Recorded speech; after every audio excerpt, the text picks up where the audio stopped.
Құрметті ағайын, қадірлі көпшілік, енді үлкен ұлы жиынымызды бастайын деп жатырмыз.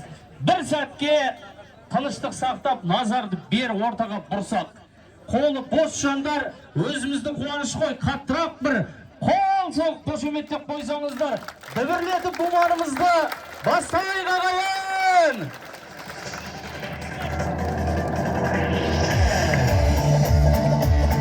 Ал барсыздар ма, оқшылар!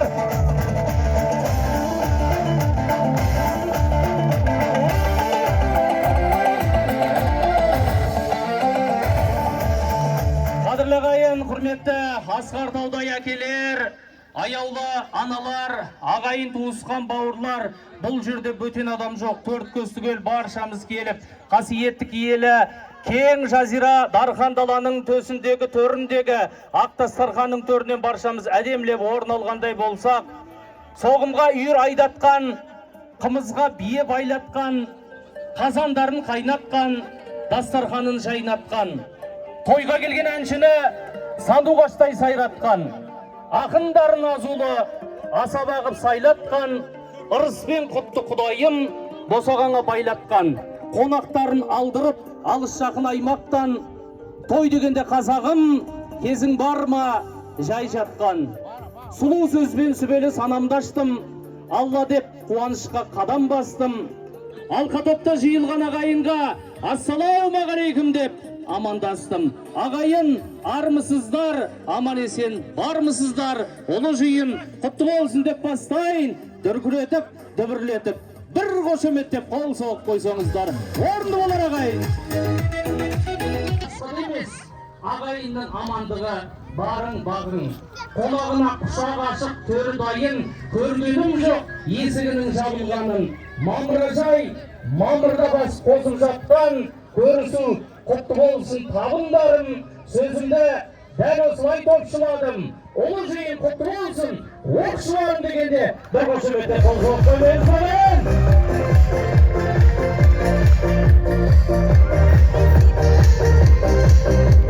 Енді құрметті ағайын, сөздің басы бісміллә бізбен. Тек мұна табын жалпақ тіл, оқшы бес арықтың ғана емес, бүкіл Алаштың азаматы болып, Алаштың мүддесі үшін әдемі қызметін жасап отырған мен арнайы сіздердің құрмет қошеметтеріңізбен осы бір керемет жиын тойымыздың төріндегі Қазақстанның халық жазушысы Смағұл Елубай ағамды құрметпен ортаға шақырайын. Және де осыдағы Алматыдағы оқшылардың бес арықтардың биі болып жүрген, осы мерейлі мерекеге әдемі атсалысып жүрген Қайрекеңді, Қайрат ағамды ортаға қошеметпен шақырайын. Қос азамат ортаға келеді ағайын.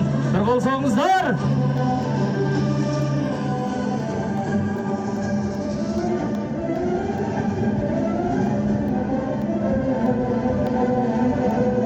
Ортаны ашайық. Жеңгелер, келіндер ортаны ашайық. Ақсақалдар келе жатыр. Қайрат аға келіңіз. Смағұл аға Елубай ортаға келсеңіз. Бәрекелді. Ақсақалымызға бір қол.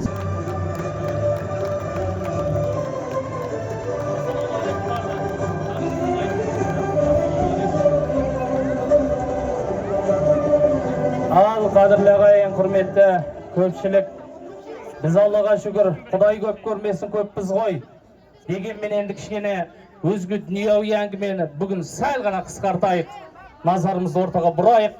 Кіріспе сөзді қадірлі де құрметті жолы бөлек, жөні бөлек ел ағаларынан қабыл алайық. Қош келдіңіздер, ұлы жиын құтты болсын ағалар. Рахмет. Құрметті алыс жақыннан арылтып келіп отырған ағайын. Мынау бүгін дәл осы жиынды көре алмаған, бірақ осы жиынға ұрпағы қатысып отырған біздің өткен ата-бабаларымыз жатқан жерінде бірауына түскен болар деп ойлаймын. Өйткені олардың арманы кейін қалған ұрпағының шымшықтай шышырап, торғайдай тозып, шашылып кеткені емес, басы біріккені керек еді, бір-бірін ұмытпағаны керек еді. мінекей сол дәстүр бүгін іске асып жатыр. Осы бас қосу тойдың қызметшісі болған інілеріміздің арқасында. Ендеше әлемде бұл бас қосу қазақтың ата дәстүріне дөп келеді, шын дуайына келгенде. Қазақ деген халық бір армия сияқты шынына келгенде. Бір армия, оның қолбасшысы ханы болған. Содан кейін оның бір ұраны болған, Алаш деген ұраны болған. Сол ұран көтерілген кезде бүкіл Алаш жұрты бір ту астынан табылған. Осы ұлы даланы қорғап қалған, отанды қорғап қалған. Ал енді сол Алаштың басы қосылуы үшін армия 10-дықтан тұрады, 100-діктен тұрады, 1000-дықтан тұрады, 10 мыңдықтан тұрады. Дәл сол тәрізді қазақтың тайпаларының да өз ұраны, өз батыры, өз биі болды. Солар елді сақтап отырды, қашан ұран көтерілгенде бір тудың астында табылу үшін. Жер қайысқан қол болсын ауыл. Осы маған сөз беріп жатқанға өте ризамын.